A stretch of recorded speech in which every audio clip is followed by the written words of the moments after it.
Oke, waktu menunjukkan pukul 19.00. Kita mulai saja ya, teman-teman.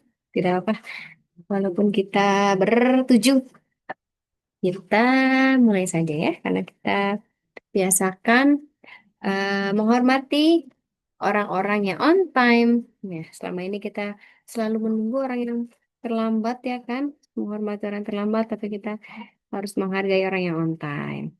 Tepat waktu, oke? Kita buka saja agenda kita hari ini dulu ya. Assalamualaikum warahmatullahi wabarakatuh. Selamat malam semuanya. Waalaikumsalam warahmatullahi wabarakatuh. Selamat malam, Ibu. Iya. Gimana kabar mahasiswa semua? Sehat semua atau ada yang lagi kurang sehat? Ada yang kurang sehat. Oh, kenapa Delia? Delia yang lagi kurang sehat. Bu, ya, Kenapa? Lagi sakit apa? karena kecapean aja mungkin. Oh, iya. Ya, Ya, mungkin jadwalnya full atau cuaca juga lagi mungkin ini ya. Lagi ekstrim cuacanya ya. Semoga lekas sembuh ya Delia dan teman-teman lain juga yang kurang sehat ya. Sambil rebahan juga boleh ya kalau ibu lagi menyampaikan materi.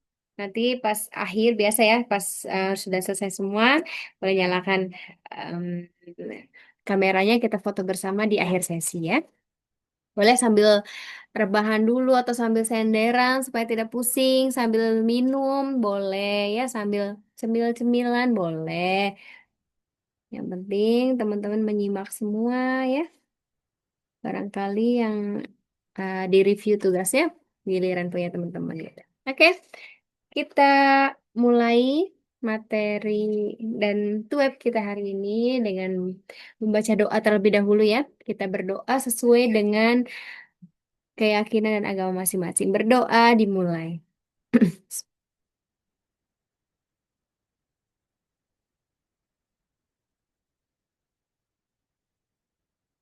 Alhamdulillah selesai.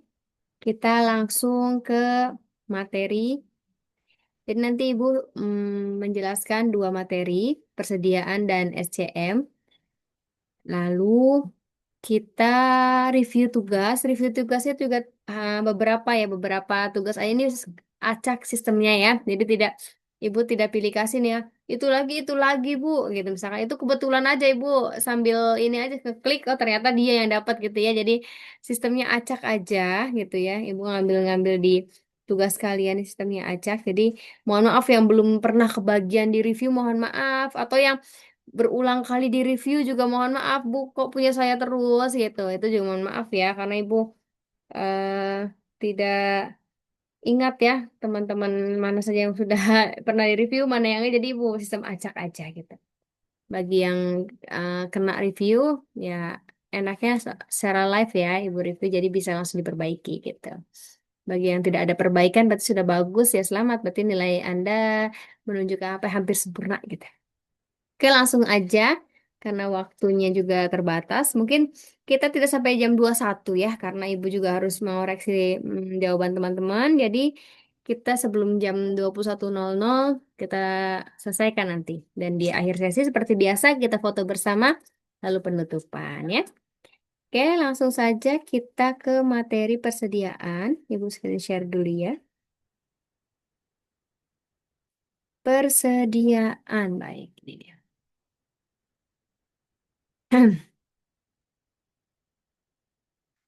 Berikutnya.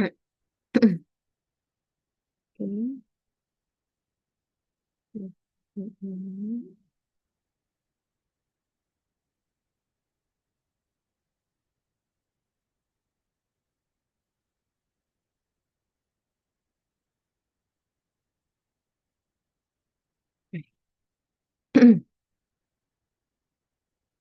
Oke, persediaan. Nah, dari web kita yang ketiga, kita belajar tentang persediaan atau inventory. Nah, mungkin teman-teman ada yang bekerja di bagian inventory nih, pasti sudah paham betul dan sudah, "Ah, ini makanan keseharian saya nih, gitu.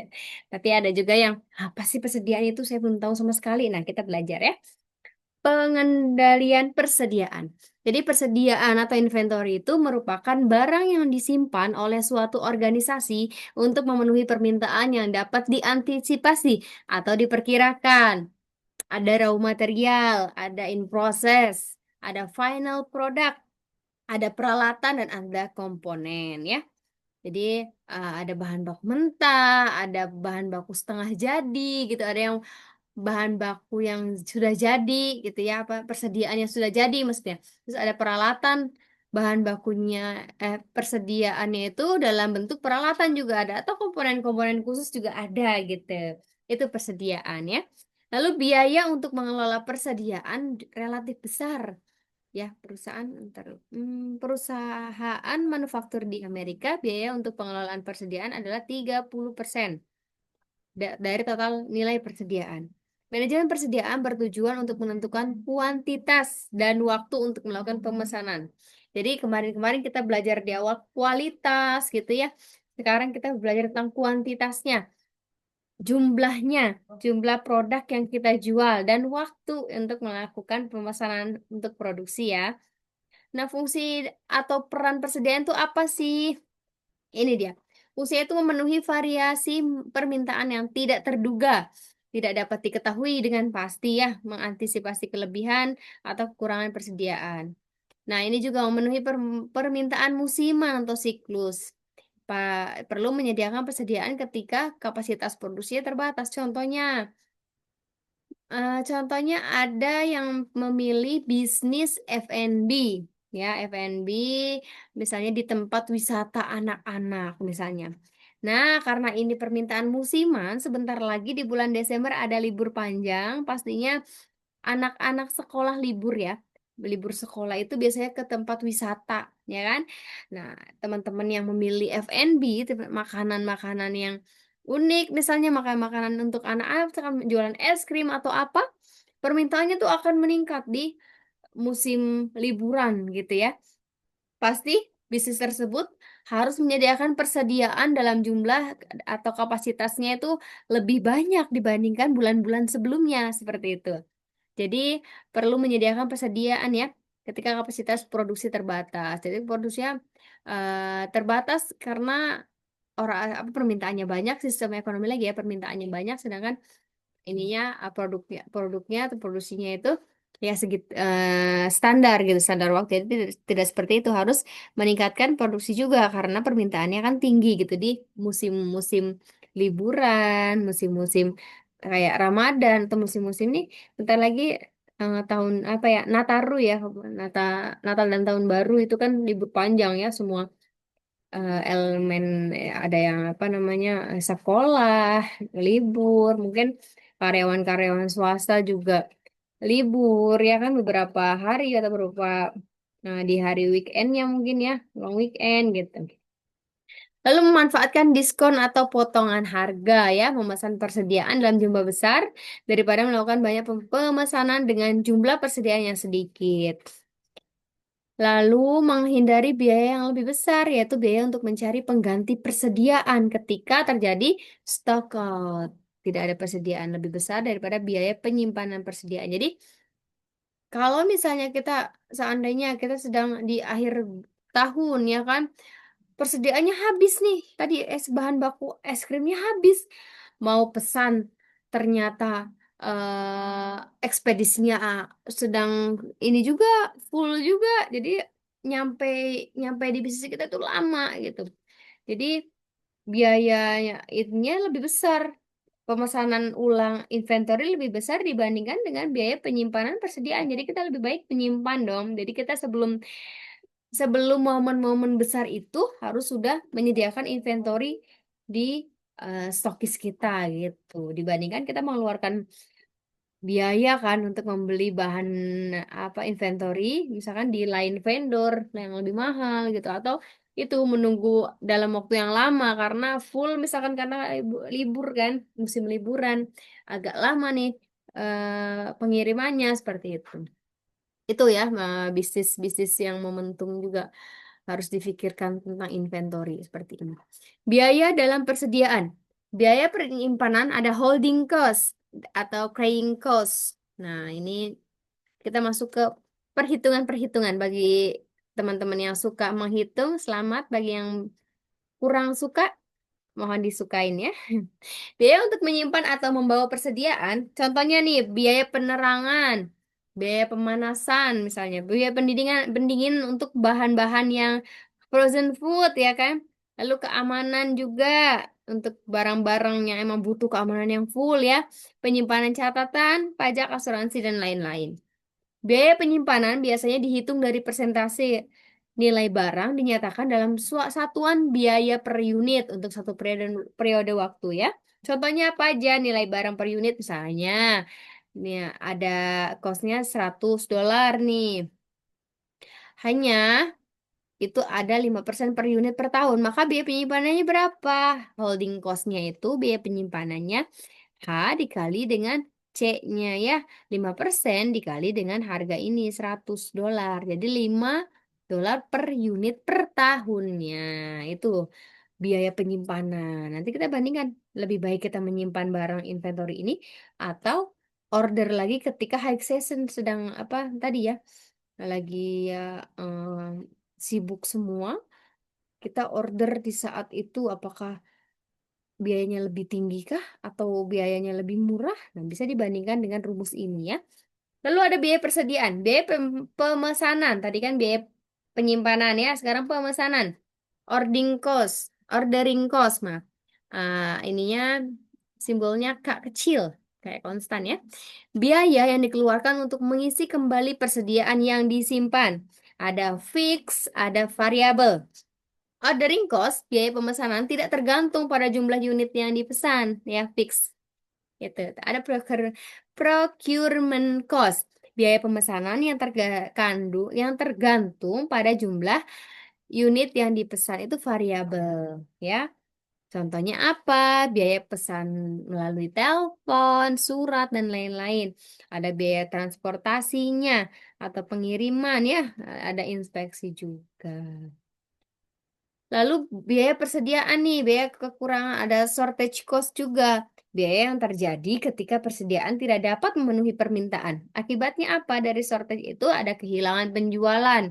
Pastinya ya, labanya juga menghilang dan Pak yang paling sedih itu pelanggannya juga menghilang karena kita memiliki kekurangan tadi ya, kekurangan biaya untuk persediaan. Jadi kita kekurangan yang harusnya kita jual misalkan es krim tadi harusnya kita jualannya tinggi karena musim liburan. Ternyata inventory kita kurang. Jadi kehilangan penjualan, labanya menurun, pelanggannya juga bakal pergi. Dia bakal mencari toko-toko atau outlet-outlet lain yang lebih siap untuk jualan lebih banyak gitu ya kapasitasnya karena mereka sudah stok inventorinya tuh banyak gitu, cukup dengan mereka sudah memikirkan oh mau musim liburan nih harus siapin inventory yang cukup untuk musim liburan seperti itu ya. Lalu terjadi penundaan proses atau produksi untuk permintaan yang bersifat internal, persediaan yang digunakan untuk proses atau produksi lalu mengeluarkan biaya pemesanan khusus. Model ekonomi order quantity. EOQ, model EOQ ini pemesanan dengan jumlah yang tetap sama ya, dilakukan ketika persediaan mencapai tingkat tertentu. Bertujuan untuk apa sih? Bertujuan untuk menentukan ukuran pesanan yang optimal yang meminimumkan biaya. Jadi setiap bulannya itu pemesanannya itu sama aja bulan Januari, Februari, Maret, April sama. 50 misalnya, 50 50 50 sama terus ya.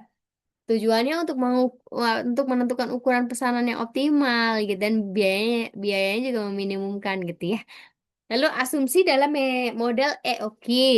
Permintaannya diketahui dengan pasti, deterministik, relatif konstan sepanjang waktu. Jarak waktu antara tiap pesanan adalah konstan. Jadi jarak waktunya itu konstan terus ya. Setiap tanggal 1 ya 1 terus. Setiap tanggal 20 20 terus begitu konstan dia. Dan tidak diperbolehkan adanya kekurangan persediaan. Tadi ya, di baik itu di musim liburan atau hari biasa, tidak boleh kekurangan persediaan, harus tercukupi persediaannya. Gitu ya. Itu yang memilih model EOKI. Nah, ini siklus pesanan persediaan, inventory order cycle. Ini tingkat persediaannya, ini kuantitas pemesanannya, waktu antar pesanannya nih, T ya lambangnya. Lead time-nya di sini. Jadi ketika kuantitas pemesanannya tinggi menurun sedikit harus reorder poinnya di sini ya, teman-teman. Pemesanan dilakukan di sini lagi supaya kita tidak kehabisan kuantitinya ya. Gitu. Jadi ada waktu spare di sini ya, spare time di sini supaya kita Allah lagi musim ini kirain gempa enggak ternyata teman-teman. Oke lanjut ya. Biaya penyimpanan, holding cost atau setup cost. Biaya penyimpanan per unit dikali dengan rata-rata persediaan. H sama sehari holding cost-nya itu Q dibagi 2. Tingkat persediaannya seperti ini. Contoh ya, Q-nya itu 50, 40, 30, 20, 10 nih ya. Persediaannya nih. Nah, ini timing waktunya nih. Waktu yang pertama pemesanan, waktu yang kedua pemesanan ya gitu ya. Nah, bagaimana cara menghitung rata-rata persediaannya? Dijumlahkan semua Q-nya, lalu dibagi dengan waktunya. Seperti itu ya, 50 tambah 40, 30, dan seterusnya. Sampai 0 pun dihitung ya. Dibagi dengan 6, sama dengan 25. Atau 50 plus 0 ya. Cepatnya bagi 2. Rata-rata persediaannya Q dibagi 2. Lalu waktu antar pesanan. Antara pesanannya ya. T sama dengan Q per A. Satuan dalam tahun. Nah, tanya satuan dalam hari yang ini. Q per A dikali jumlah hari dalam satu tahun dikali 365 ya. Biaya pemesanannya dengan cost seperti ini. Biaya tiap pesanan dikali dengan jumlah pemesanan dalam satu tahun. K A dibagi Q. Ordering cost, A-nya itu annual demand-nya ya. Total relevan persediaannya bagaimana? Total annual relevan cost-nya atau TC-nya, biaya penyimpanan ditambah dengan biaya pemesanan. Jadi total TC-nya itu sama dengan holding cost tadi ya, Q per 2 ditambah dengan K tadi ordering cost, annual demand per Q. H-nya apa? Tetap ya, H dikali dengan C yang tadi awal ya. Holding. Lalu model EOKI biayanya seperti ini. Nah, totalnya tuh ya, ada pertemuan di sini nih. Jadi antara holding cost dengan ordering cost, ada pertemuan yang disebut dengan Q, kuantitas pemesanan. Gitu. Jadi jangan sampai si misalkan kita ordering cost-nya kita order ketika hold-nya tuh terlalu banyak misalkan ya jadi tidak ketemu misalkan titik temunya karena ordernya kita order ketika inventory-nya masih banyak misalnya gitu dan holding ya inventory sama dengan holding cost-nya ya. Jadi holding cost itu banyak misalnya ya, frozen food lagi penuh di freezer terus kita order lagi ya. Itu kan tidak bisa jadi simpanan penyimpanan freezer kita tidak mencukupi lagi untuk menyimpan inventory gitu. Jadi tidak nemu titik tengahnya ya situ. Jadi kita apakah harus di diskon supaya habis ya ataukah kita menambah unit freezer kah untuk menampung inventory ini yang baru. Seperti itu kita harus ada waktu timing ketika mau membeli lagi inventory. Disinilah manajemennya gitu. Q optimal oke. Nilai Q optimal yang dapat meminimumkan total cost dapat ditentukan dengan melakukan diferensial terhadap persamaan TC. TC itu sama dengan H tadi ya, Q per 2 ditambah KA per Q. Delta TC, nah ini rumus-rumusnya bisa ini diturunkan ya, lalu ditemukan Q sama dengan akar 2 kali AK per H. Dengan eh, catatan H-nya sama ya H dikali dengan C. Nah, ini untuk Q optimalnya. Q optimal dapat meminimalkan total cost ya, dapat ditentukan untuk mencari titik potong antara ordering cost dengan holding cost tadi. Ini rumusnya nanti ada contoh. Nah, contoh kasusnya nih ya supaya lebih mudah jadi pahami. Sebuah supermarket yang menyediakan makanan sereal, permintaannya 4.000 kotak per tahun. Per tahun kita bulatkan 365 hari ya. Supermarket tersebut mengeluarkan biaya 60 setiap melakukan pemesanan dan dibutuhkan 0,8 tiap kotak per tahun untuk penyimpanannya. Ingat ya, ini mengeluarkan biaya untuk pemesanan, ini untuk penyimpanan. Waktu yang dibutuhkan untuk menerima pesanan adalah 4 hari. T-nya nih, tentukan. Lalu pertanyaannya, berapakah ukuran pemesanan optimal dan berapakah minimum total biaya relevan persediaan? Nah, dengan menggunakan rumus yang tadi, Q sama dengan akar 2 kali AK per H. Nah, ini catat ya, ingat-ingat mohon teman-teman ya. Barangkali nanti UAS keluar nih. Akar 2 dikali tadi ya, serealnya 4.000 kan, biayanya 60 pemesanan. Nah, ini biaya holding cost 0, holding costnya 0,8. Nah, dihasilkan 774,5. Dibulatkan ke atas 775.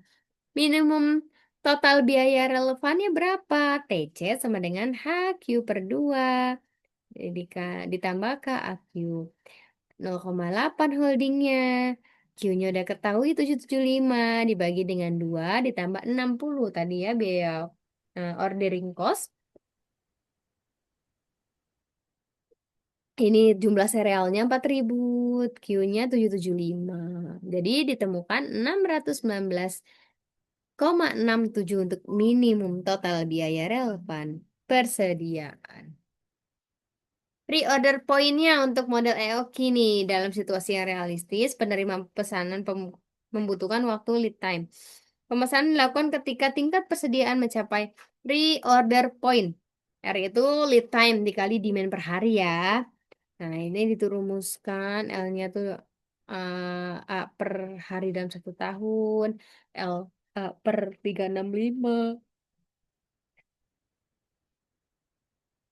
Nah, ditemukan rumusnya R titik pemesanan kembali sama dengan waktu yang dibutuhkan untuk menerima pesanan dalam hari dikali dengan Q EOQ-nya kuantitas pemesanan per unit ya satuannya dibagi dengan waktu antara tiap pengisian ulang persediaan. Ya, T-nya itu waktunya itu bagaimana mencarinya? Dengan cara EOQ dibagi dengan permintaan waktu dalam 1 tahun. Atau permintaan dalam 1 tahun sama dengan ini kalau misalkan yang ditanyakannya T, rumusnya ini ya. Kalau ditanyakannya A, berarti dipindah ruas saja Q per T ya. Dipindah ruaskan. Ini materi matematika dasar ya teman-teman ya. Studi kasus selanjutnya nih. Sebuah supermarket menyediakan makanan sereal tadi ya, permintaannya 4.000 kotak. Per tahunnya 365 hari. Supermarket tersebut mengeluarkan biaya 60 setiap melakukan pemesanan dan dibutuhkan 0,8 tiap kotak per tahun untuk penyimpanannya.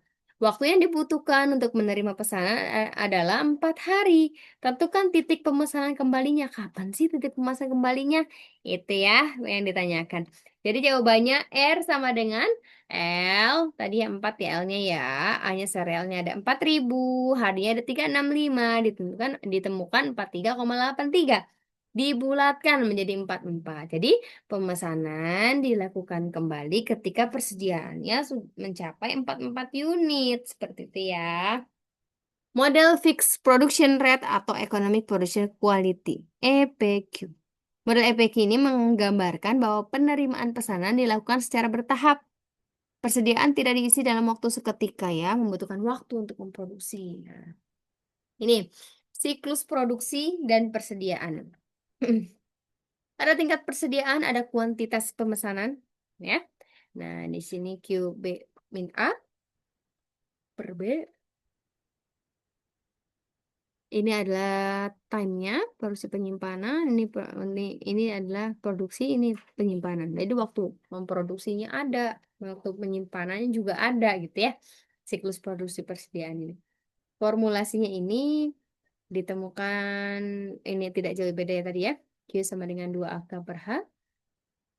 Paket atau biaya persediaan juga Seperti ini rumusnya. Nanti kita ada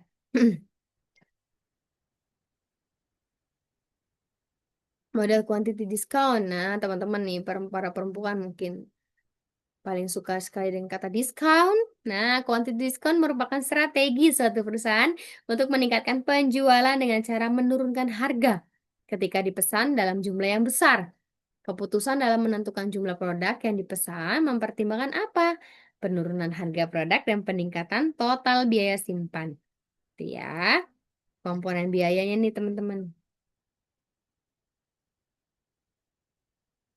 Oke, karena di sini sedang azan, kita dengarkan dulu ya azannya. Kita beri sekitar 5 menit ya. Kita dengarkan dulu.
Baik, kita lanjutkan. Sudah selesai adanya sebenarnya.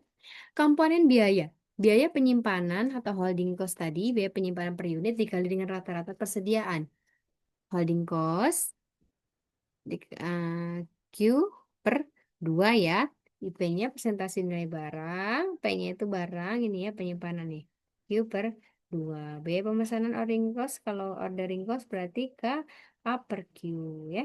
Ini produk TC nih, total cost nih, holding cost tambah ordering cost tambah product cost.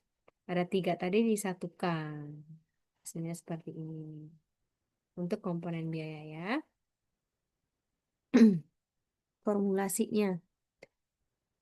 Jumlah barang yang dipesan sama dengan akar dari 2 dikali A permintaan barang per tahun dikali K dibagi I-nya persentase, P-nya itu nilai barang per unit. Contoh kasusnya apa? Suatu elektronik retail menjual flash disk USB retail ini mendapatkan tawaran diskon untuk jumlah pemesanan tertentu yang disajikan dalam tabel berikut ini ya. Permintaan barang tahunan 5.000. Biaya setiap kali pesan ya itu $49. Biaya simpanannya 20% dari harga barang. Total tabel diskonnya ini. Quantity diskonnya 0, sampai 999. Diskonnya itu 0%. Diskon price-nya 5 ya.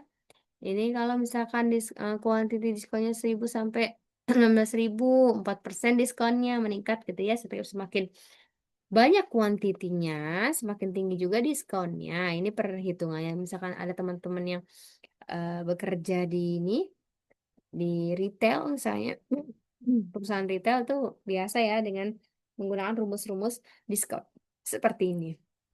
Langkah-langkah model quantity diskon nih, menghitung jumlah pemesanan optimal tiap diskon. Pilih jumlah Q yang visible, yaitu memenuhi syarat diskon. Tidak memenuhi syarat quantity diskon, pilih jumlah minimum yang rentan syarat quantity diskon tersebut. Jadi, alasannya apa sih? Jika memiliki jumlah pemesanan yang melebihi jumlah minimum, maka total biayanya akan menjadi besar. Menghitung total biaya untuk masing-masing diskon ya, memilih jumlah pemesanan yang memastikan total biaya terkecil. Nah, ini contohnya nih. Contoh langkah pertama dengan menggunakan rumus ini, langkah keduanya itu memenuhi syarat kuantitas diskon apa tidak. Jika tidak memenuhi syarat, maka pilih jumlah yang paling minimum. Contoh yang paling mudah kita apa ya kita dapatkan itu contohnya ketika kita order GrabFood. Nah, teman-teman pasti pernah ya atau ada yang sudah pernah mendapatkan diskon dari GrabFood, GoFood, ShopeeFood atau apalah. Ada kan minimum syarat kuantitinya. Jadi kalau misalkan kita belanja misalnya mencapai 200.000 mendapatkan diskon 35% gitu ya. Tapi kalau kita tidak mencapai 200.000 diskonnya atau ada minimum maksimum minimumnya kan ya. Minimum misalkan minimumnya itu 3 diskon ada potongan harga 5.000 misalnya kayak gitu. 35% atau 5.000 seperti itu kan. Kalau tidak memenuhi syarat, berarti pilih jumlah minimumnya seperti itu. Itu contoh yang lebih apa ya familiar yang pernah mungkin teman-teman juga pernah juga ya mendapatkan diskon-diskon seperti itu. Oke, terima kasih.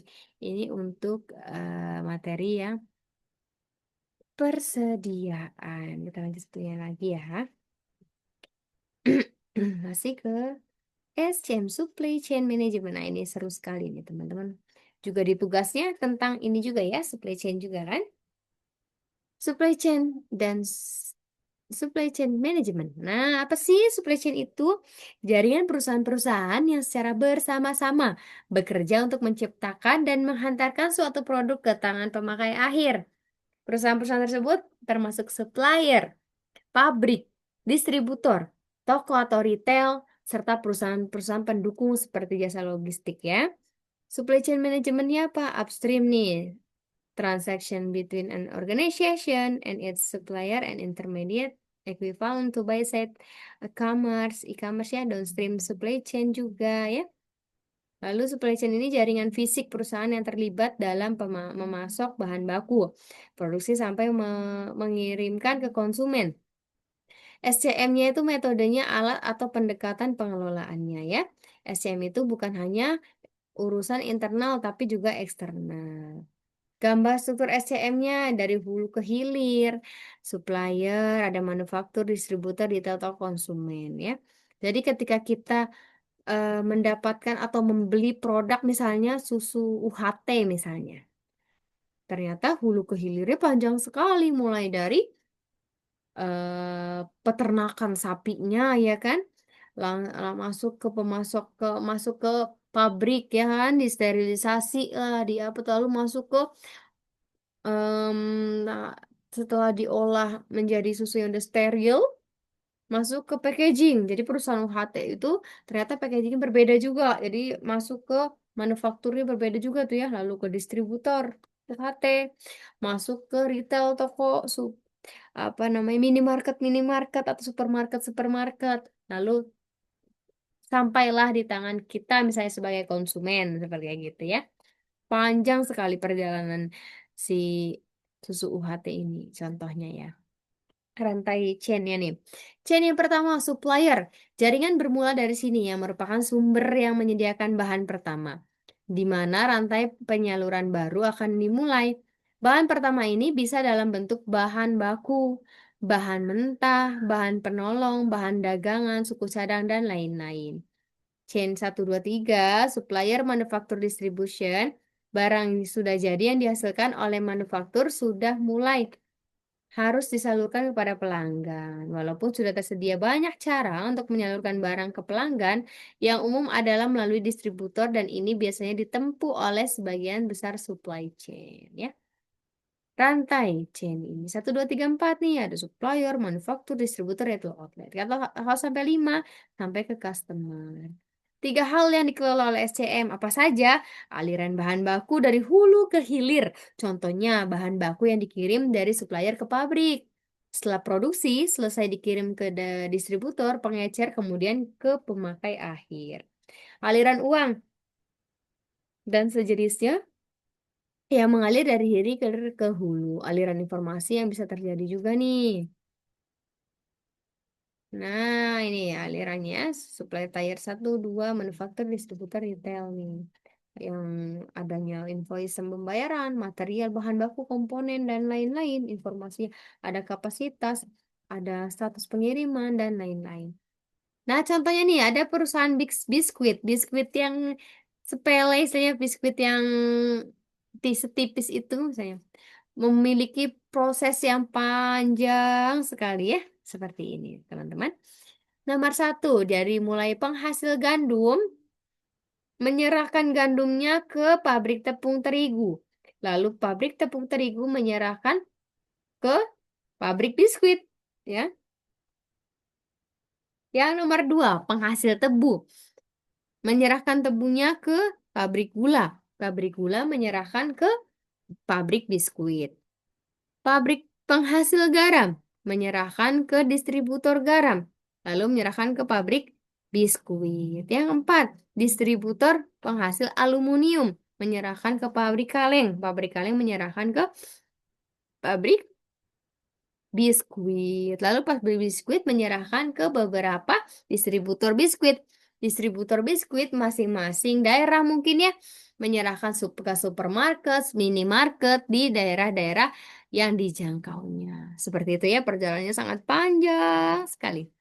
Ya, yang biasa kita makan biskuit-biskuit kecil itu ternyata perjalanan mereka panjang sekali ya. Oke, definisi dan tujuan SCM untuk apa sih? Nah, oke, definisinya. Supply chain management ini adalah sistematis, koordinasi strategis dari fungsi bisnis tradisional dalam perusahaan tertentu dan seluruh usaha dalam rantai pasokan untuk tujuan memperbaiki kinerja jangka panjang. Jadi supaya si perusahaan ini memiliki umur yang panjang, siklusnya ya PLC-nya tuh panjang ya. Rantai pasokannya juga secara keseluruhannya itu panjang. Supaya si bisnis ini tetap bertahan karena banyak sekali yang apa ya hidup kan dari bisnis tersebut tadi ya. Eh, Petani garam misalnya. Mereka juga para apalagi petani tebu, petani apalagi tadi ya penghasil terigu, mereka juga kan ingin tetap hidup mereka. Jadi dengan si biskuit ini masih bisnisnya masih berjalan, mereka juga tetap memiliki penghasilan gitu ya. Pabrik-pabrik gula, pabrik tepung juga masih berjalan. Jadi semuanya saling gotong royong untuk mempertahankan bisnis tersebut. Seperti itu ya. Jadi saling kerjasama untuk memperpanjang siklus biskuit tersebut supaya tetap ada di masyarakat. Biskuit yang paling lama itu Kongguan ya. Yang paling lama itu ke teman-teman itu paling lama, paling legend. Itu berarti dia berhasil menjaga menjaga supply chain manajemen mereka supaya tetap dengan rasanya seperti itu. Mungkin udah turunan ke berapa gitu kan, ya kan? Tidak udah ke cucunya mungkin yang mengelola tersebut, bisnis tersebut ya. SCM juga fungsi ini ya, perusahaan yang berada dalam supply chain pada intinya memuaskan konsumen dengan bekerja sama ya kan, membuat produk yang murah, mengirim tepat waktu dan kualitas yang bagus. Tujuan SCM ini fokus pada efisiensi integrasi dari supplier, perusahaan, gudang, dan pasar yang menjual dan mendistribusikan barang dengan jumlah yang tepat, lokasi yang tepat, dan waktu yang tepat untuk meminimalkan total biaya, memenuhi kebutuhan pelanggannya. Area cangkupannya nih, ada kegiatan merancang produk, mendapatkan bahan baku, merencanakan produksi, melakukan produksi, lalu kegiatan melakukan pengiriman ini ya. Nah ini contohnya. Wow, luar biasa sekali ya, panjang sekali. Iya. Nah, ini supplier 3 ke yang kedua, yang pertama nih seperti tadi ya biskuit misalnya lalu di warehouse dulu, di gudang dulu, lalu ke pabrik. Tebu misalnya ya pabrik gula ke pabrik biskuit. Lalu sini juga menggunakan nih armada-armada yang cepat gitu ya. Pabrik yang kedua, informasi oke, semuanya siap, kita distribusikan seperti itu ya. Lalu distribusikan ke distribusi center. Ada yang taruh di gudang dulu, gitu. Ada yang langsung ke kapal laut mungkin jauh ya. Dan harganya juga lebih murah, misalnya kapal atau pesawat. Pesawat agak mahal ya, jadi harganya juga agak yang dekat-dekat menggunakan truk, yang agak jauh, yang setengah menggunakan kereta kereta barang juga bisa gitu ya. Lalu ke store-store sampai ke store dan di akhir dengan customer ini semuanya menikmati barang tersebut misalkan biskuit tersebut. Ya, flow in supply chain seperti ini. Cash, product, and service, information, entire supplier, manufacturer, distributor, retail gitu ya. Nah, supply chain dalam biskuit kaleng nih, tadi penghasil gandum, pabrik terigu, ya sama seperti tadi nih.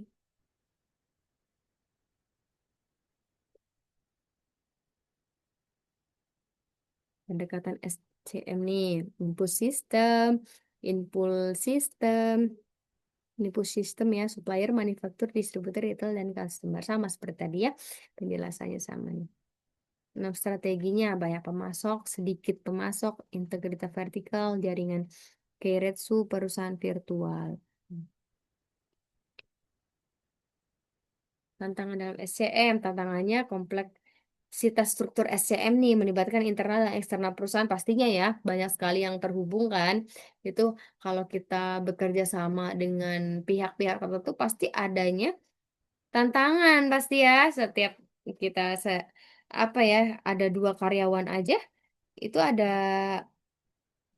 masalah gitu kan. Pasti ada kompleksitas di situ muncul ya kan.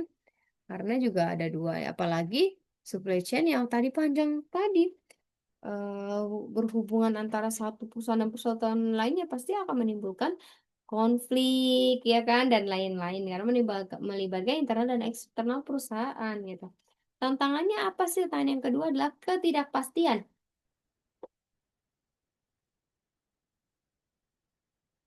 Jadi perusahaan menciptakan pengaman safety stock, safety time, sumber ketidakpastian itu ketidakpastian pembeli, ketidakpastian supplier, pengiriman, harga, kualitas, kuantitas ya. Ketidakpastian internal, kerusakan mesin, kinerja mesin, tenaga kerja, kualitas produksi, dan lain-lain. Oke, terima kasih sudah selesai untuk materi yang kedua. Oke, kita lanjutkan ke, nah ini teman-teman, makalah ya. Nah, pertama yang kita buka adalah punya siapa nih? Punya Berta Cindy. Oke. Nah, siap-siap nih Berta. Oke ya. Kalau ada boleh dinyalakan. Kalau misalkan ada yang kita tanyakan ya bisa dijelaskan. Bab 1, kita baca bersama-sama ya teman-teman. Perencanaan dan pengendalian kualitas. Standar kualitas produk.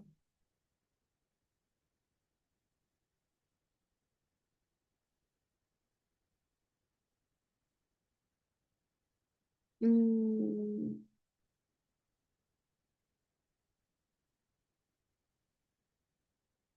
ini masih kualitas yang pertama ya.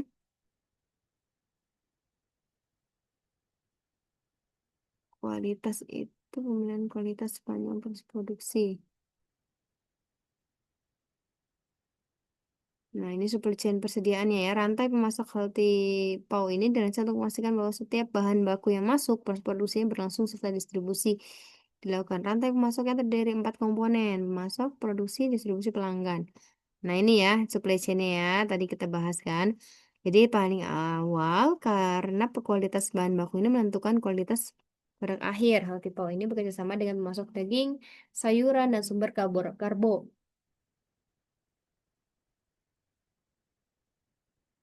Oke.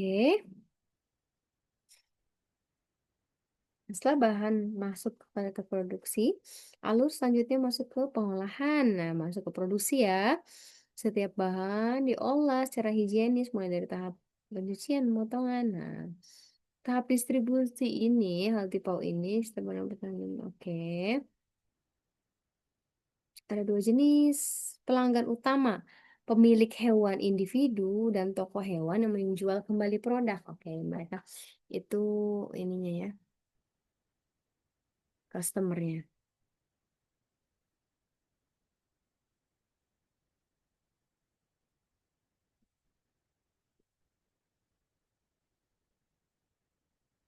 Oke,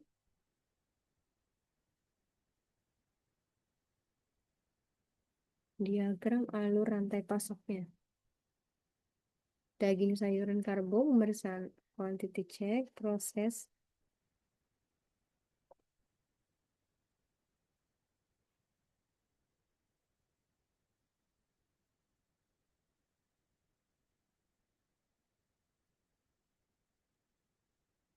Ini peramalannya ya. Peramalan permintaan masuk ke sini nih. Oke. 12 mantan bahwa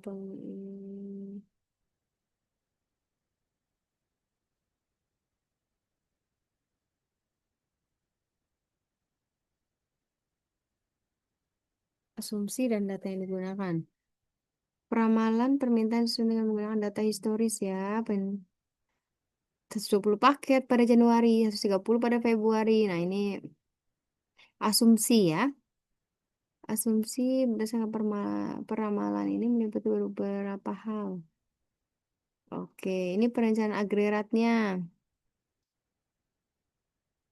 300 paket per bulan dengan jam kerja reguler. Tingkat porsi nilai mampu memenuhi. Oke. Strateginya apa? Strategi yang digunakan adalah strategi level production strategi ya. Strategi yang mempertahankan tingkat produksi relatif konstan dia selama periode perencanaan. Sementara fluktuasi permintaan dikelola melalui persediaan. Oke, inventory ya. 300 paket bulanan. Ya, ini tabel rencana. Nah, tabel ini boleh di ini ya, dipercantik lagi dengan garis-garis ya. Ini kan tidak ada garisnya. Tabel itu biasakan dengan rapi, ya kan? Untuk apa melatih kita, teman-teman mahasiswa semua untuk menulis saat karya ilmiah nanti. Jadi tabel ya jangan tidak ada. Dihilangkan garis-garisnya ya. Tetap baku kita penulisannya. Terus analisis kapasitas produksi menunjukkan bahwa ketika paket ini oke. Referensinya, nah referensinya seperti biasa ya. Yang pertama adalah modul kita dari UT dulu, baru boleh dari kampus manapun, boleh dari jurnal atau dari manapun boleh tambahannya. Ini jurnalnya banyak juga. Oke ya, itu aja ya perbaikannya untuk Berta itu menambahkan tabelnya itu garis-garisnya seperti biasa. Perapihan penulisan aja ya. Kalau isinya udah oke, udah bagus. Namanya juga dirapikan lagi nih. Nah, garis-garis ini tidak di tengah agak di tengah boleh seperti itu ya, di samping. Oke, itu saja untuk Berta. Selanjutnya untuk siapa ini namanya ya? Fauzia Yumna. Nah, kata pengantar, latar belakangnya, rumusan masalah sama tujuannya. Tuh, rumusan masalah ingat ya, rumusan masalah, pertanyaan, dan tujuan adalah jawaban dari rumusan masalah. Rumusan masalah ada 9 jawabannya, di tujuannya juga ada 9 ya. Perencanaan pengendalian kualitas standar. Oke, maka susun dengan menggunakan tugas mata kuliah. Nah, ini kan tujuannya hanya untuk memenuhi tugas aja ya. Itu boleh ditambahkan nomor satu. Nah, makalah ini susun untuk memenuhi tugas boleh. Cuman ditambahkan yang pertama untuk mengetahui perencanaan pengendalian kualitas gitu ya, standar kualitas produk. Yang kedua, untuk mengetahui kualitas apa penjagaan kualitas sepanjang proses produksi seperti itu. Nomor tiganya, tujuannya untuk mengetahui komponen rantai pasok gitu. Jawaban dari dari rumus masalah ya. Terus tujuan nomor 4 untuk mengetahui strategi pengelolaan persediaan. Nah, dan lain-lain gini ya. Jadi jawaban dari rumusan masalah. Biasa kan seperti itu ya kalau kita membuat makalah. Boleh tambahkan Yumna, Fauzia Yumna. Lalu pembahasannya nih duplikat kunci. Oh iya, pernah kita review di sesi pertama kalau nggak salah ya. Bisnis duplikat kunci, bisnis yang menawarkan jasa. Oke. Perencanaan dan metode pengendaliannya ini.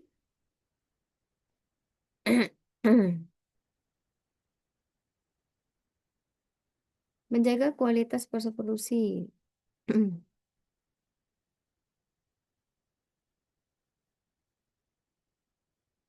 Rantai pasok bisnis duplikat kunci, pengumpulan beberapa bagian.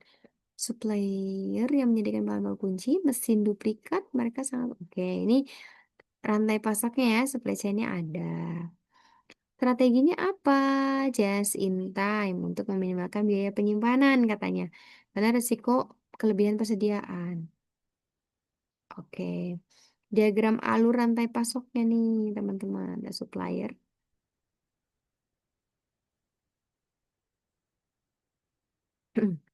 Pengadaan bahan baku, penyimpanan bahan baku, ya pemeriksaan kualitas, seperti itu. Sampai ke pelanggan, pengawasan juga ada ya. Yang pertama dari alur dia, oke, dimasukkan bahan baku. Mm-mm. Ini Pramana ini tabelnya bagus ya, ada garis-garisnya ya, karena ini berarti dia beneran bikin tabel nih, beneran bikin tabel ya. Ini peramalannya bulan pertama 500 unit, 550, tidak apa-apa. Namanya peramalan itu seperti harapan kita ya, seperti harapan-harapan. Jadi sebanyak mungkin tidak masalah, itu tidak disalahkan atau tidak dibenarkan emang enggak, tidak apa-apa ya. Namanya juga ini harapan penjualan ya kan. Dalam tabel tersebut penentu kunci 6 bulan itu 10% per bulan. Oke. Tapi yang terhitung juga misalkan memang di daerah tersebut perumahannya banyak misalkan, atau perkantorannya banyak di situ gitu ya. Membutuhkan kunci yang seperti apa, duplikat kunci.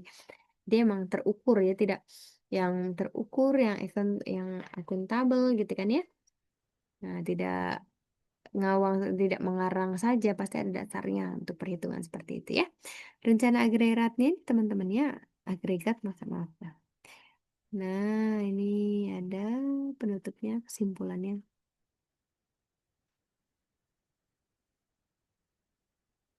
Oke, itu aja untuk Fauzia Yumna. Sudah Ya, bagus. Ibu. Paling ini saja ya tadi ya. Tambahan untuk tujuannya ditambahkan ya. Jawaban dari rumusan masalah. Kalau Oh iya. isinya udah oke ya. Fauzia Yumna. Oke, tabelnya juga udah oke. Ya, itu saja mungkin. Oh iya, daftar pustakanya kita lihat dulu. Oke, bagus ya. Yang pertama, usahakan untuk UT dulu, baru yang lainnya boleh mengikuti. Bebas mau 5, 10, 12 boleh ya. Apa saja. Ini ada pesan dari teman kita siapa ini?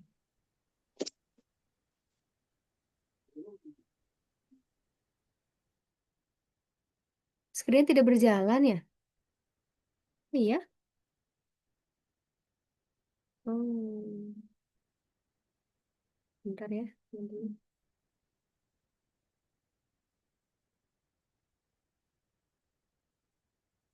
Screen tidak berjalan. Nah, sudah terlihat belum, teman-teman? Udah, Bu. Udah, tadi belum ya? Maaf, maaf. Kirain tadi ini. Berta berarti tadi tidak terlihat ya, teman-teman ya? Tidak. Oh, ya ampun, baru lihat, maaf ya.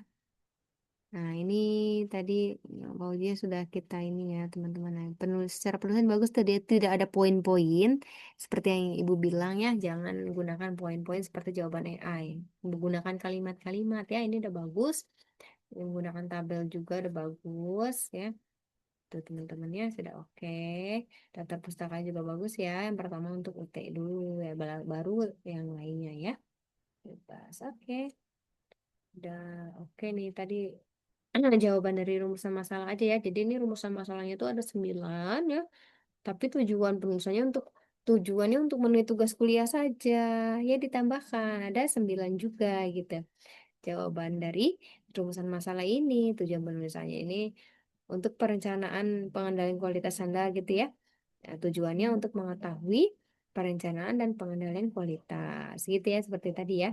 Ya, untuk tujuan yang nomor dua berarti ini jelaskan bagaimana. Berarti tujuannya untuk mengetahui kualitas, penjagaan kualitas sepanjang proses seperti itu.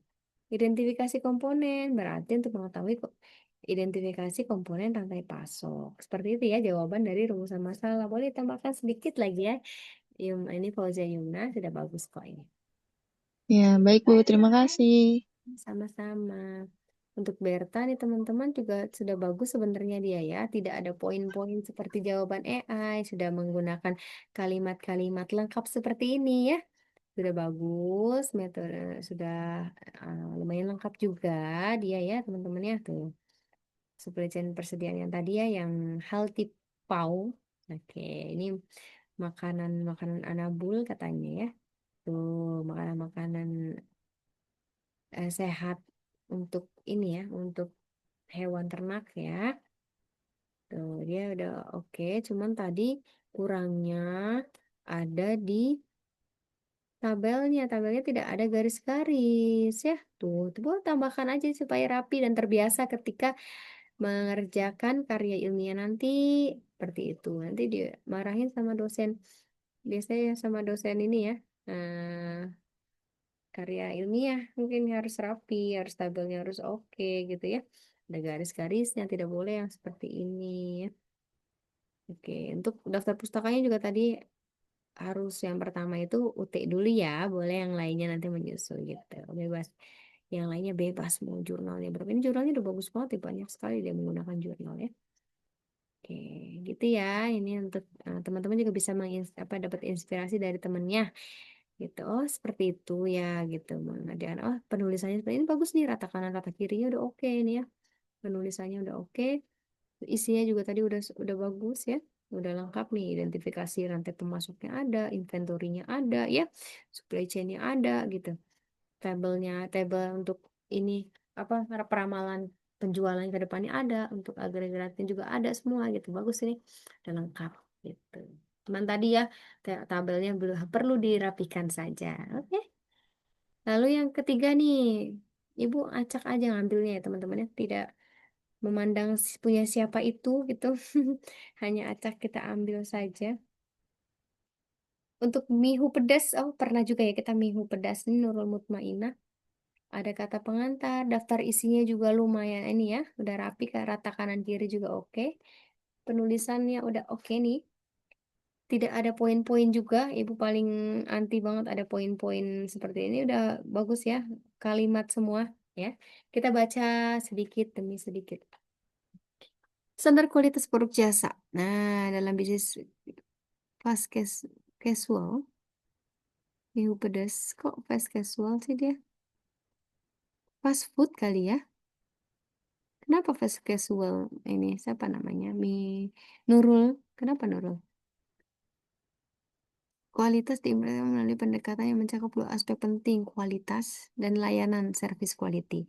Pada kualitas produknya terdapat beberapa standar usaha. Oke. Chili oil diperbolehkan hanya sebesar 2 gram untuk memastikan setiap pelanggan mendapatkan rasa yang konsisten. Ya. Kedua, kematangan mie harus mencapai tingkat kekenyalan yang seragam. Oke. Ini kualitas ya. Di sisi lain, standar kualitas layanan mencakup dua aspek nih. Ada average service time, waktu layanan rata-rata melebihi 5 menit, memastikan efisiensi. Oke.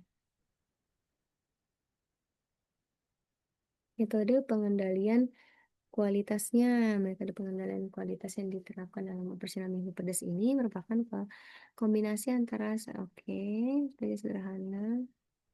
Titik pertama, iya, sekaligus batch cookingnya, oke. Titik ketiga, bagaimana kualitas dijaga sepanjang proses produksi atau pelayanan?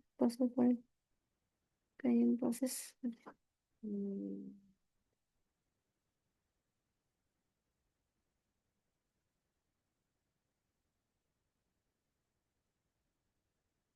sekaligus satunya sel kelima. Hmm, Pengendalian ini masuk mana? Ini kita yang masuk ke supply chain-nya nih, Pak. Komponen rantai pasoknya. Hmm,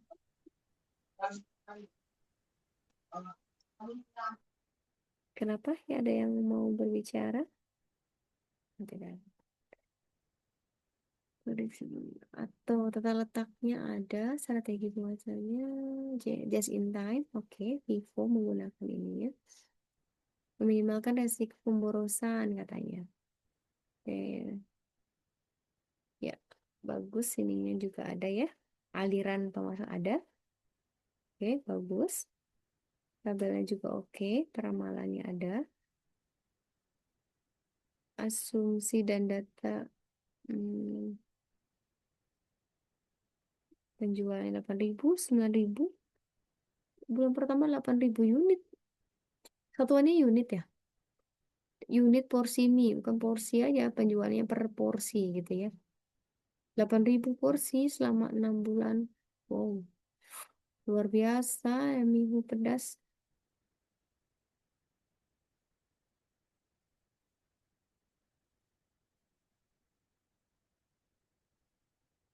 Proyeksinya 126.000. Bagus ya, tabelnya juga bagus, sudah ada. Perencanaannya nih, dampaknya 126.000. Oke, kelas ini udah bagus secara penulisan ya, udah oke. Tidak mentah ya. Oke, ini juga sudah ada tabel rencana produksinya ada juga. Ya Nurul ya. Daftar pustakanya oke. UT pertama. Dan lainnya boleh menyusul yang mana saja. Oke, sudah bagus.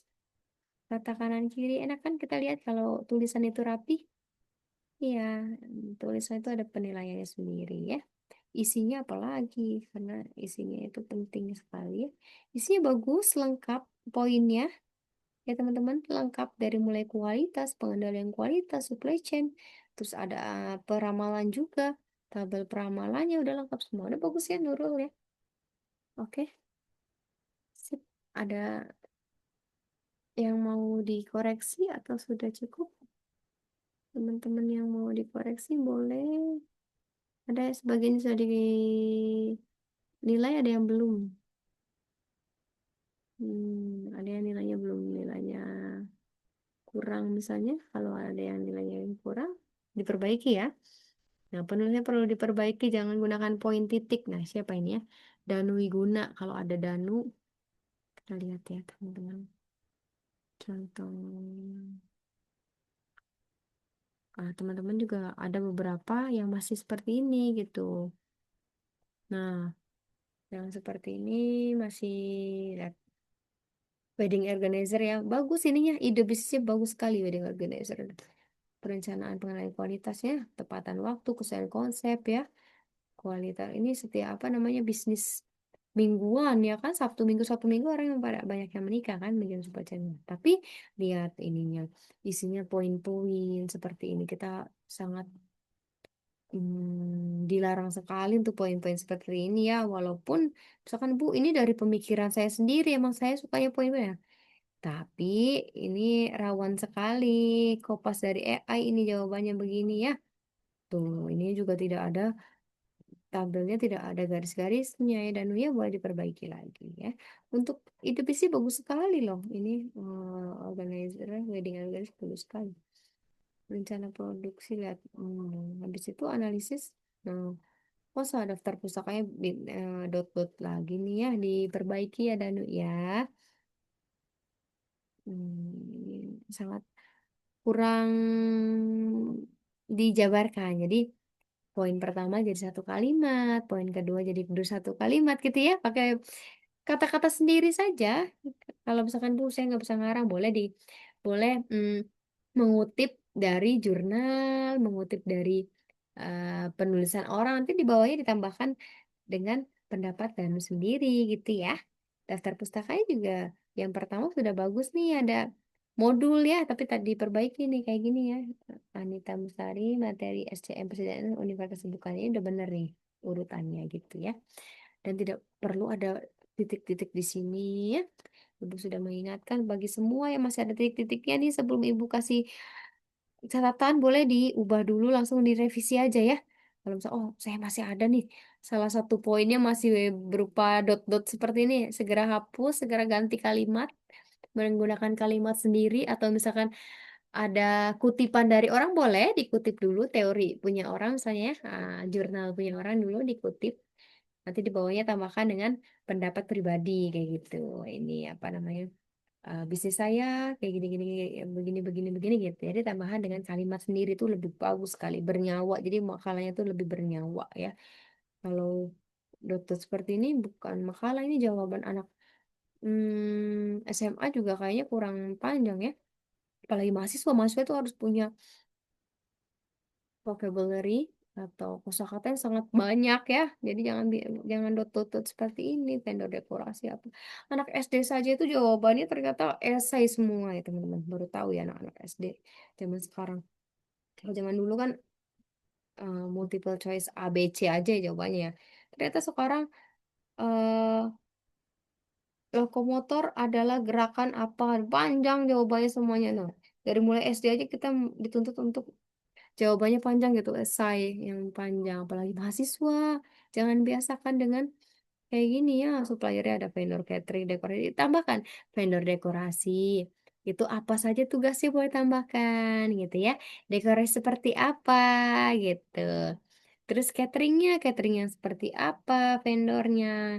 Lalu tugasnya apa, dia penting atau tidak dalam rantai pasok ini. Lalu keberapa urutannya gitu.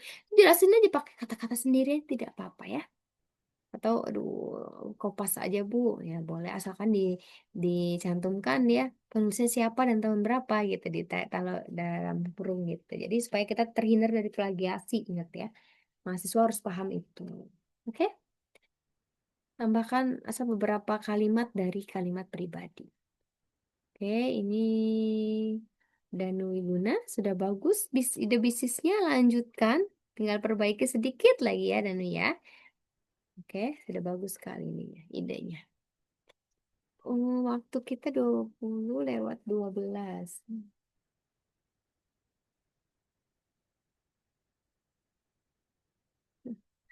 Baik, kita siapa lagi yang mau di Muhammad Sydney mau kita review? Belum diperbaiki Muhammad Sydney udah dinilai loh ini. Tapi belum diperbaiki ya. Boleh kita lihat dulu ya. Muhammad Sydney, ini catatannya Ibu kasih cukup, cukup lengkap ya. Perlu diperbaiki, jangan gunakan poin titik-titik pada makalah. Gunakan satu 2 3 tuh. Diperbaiki lagi Sydney kalau mau ini ya, nilainya berubah menjadi lebih bagus.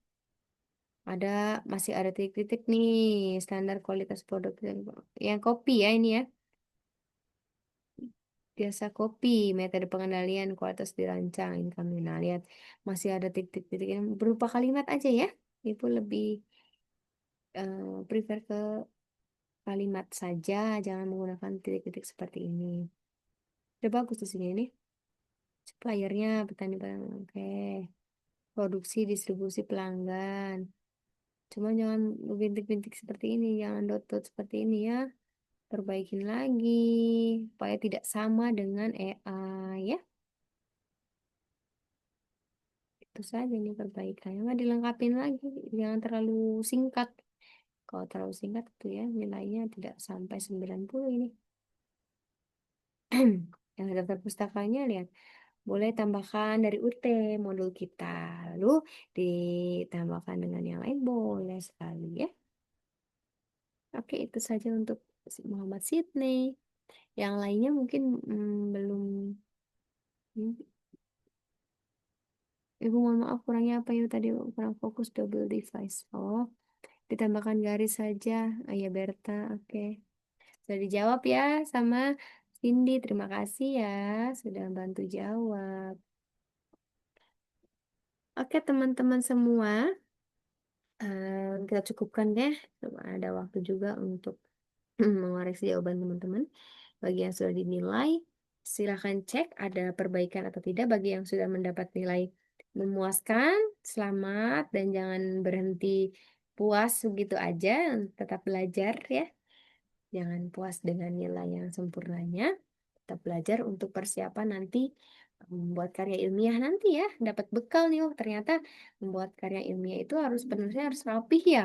Oh ternyata harus tidak boleh ada tutut kayak tadi ya, ada poin-poin-poin singkat gitu, harus kalimat. Kalimat pun kalau mengutip mengutip dari jurnal orang lain atau skripsi orang lain atau penelitian orang lain harus dikasih namanya dia dan tahun berapa, terus dikasih kalimat saya sendiri supaya terhindar dari plagiasi kayak gitu. Jadi itu ilmu-ilmu yang harus yang sudah didapatkan teman-teman ya. Semoga itu untuk bekal nanti gitu ya, karya ilmiah itu udah oh ya seperti ini jadi acuan gitu. Jadi tidak apa namanya mengulangi kesalahan yang sama, harus terus diperbaiki gitu ya untuk penulisannya.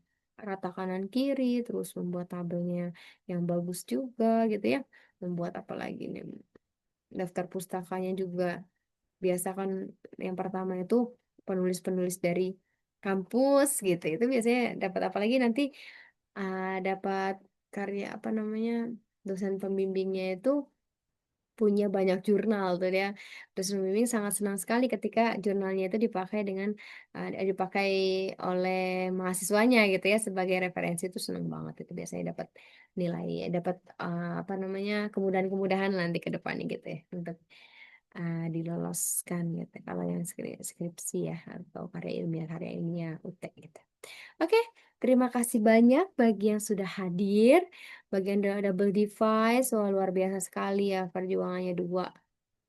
Semoga bisa menyerap ilmunya ya, ilmu yang kita bahas hari ini semoga bermanfaat untuk masa depan kalian dan kita semua, baik di dunia pekerjaan maupun di akademisi ya. Semoga bermanfaat dan semangat selalu. Boleh dinyalakan kameranya, kita foto bersama dulu sebelum kita sudahi. Ada 17 mahasiswa hari ini. Oke, bagus. Ya. Teman-teman sudah sesi ke-8, berarti kita sudah selesai pertemuannya ya.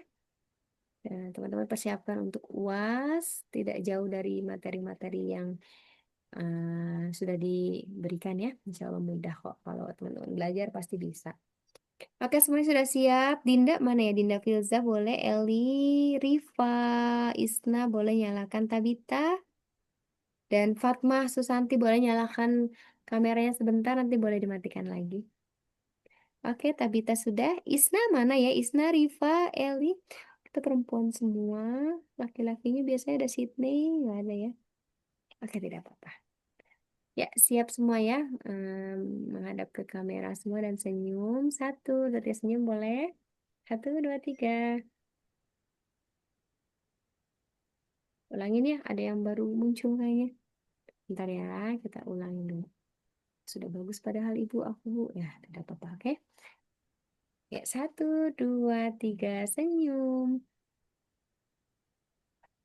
Oke. Iya, screenshot. Pindahkan dulu ya. Sini ya.